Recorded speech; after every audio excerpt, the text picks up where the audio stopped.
Right, we see how the create did insert in the database, and we can check to see that if we go into Mongo. We can show collections. And indeed, there it is, right? Graduate user. That's the collection we chose. And we can do a db.find, graduate user.find. And indeed, we have Po added in there. Okay? So let's go and retrieve that user by ID, right? Because that's what the currently our profile is failing because it wants to find that ID in the array, right? So let's change that now. Let's go in the service layer. In the service layer for the user, that's the user service right there, right? And we have implemented. This one is the one that's failing right here, right? It's trying to find this and going into API assignment, graduate user, and some ID that doesn't match. And it's this one right here, find user by ID. There it is, right?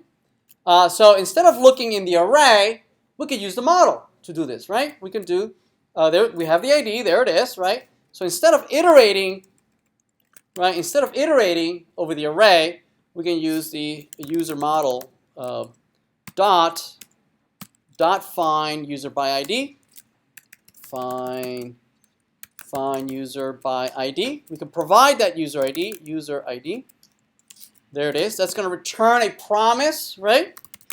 Right, and in that promise, presumably, there'll be just one user.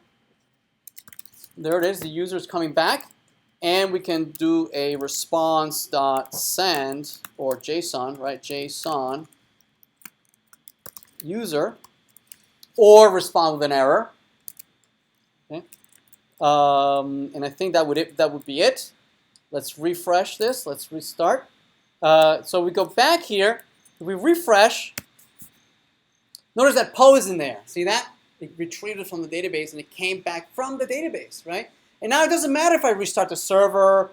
If I restart, the information is permanently stored in the database, right? Even if it crashes at some point, right? It used to be that it would reset, because the array was in the memory of the server, right? And it was lost. Any changes to the array were lost. But now it's not lost, right? Because it can survive reboots because the database has been permanently stored in a database. Make sense? All right.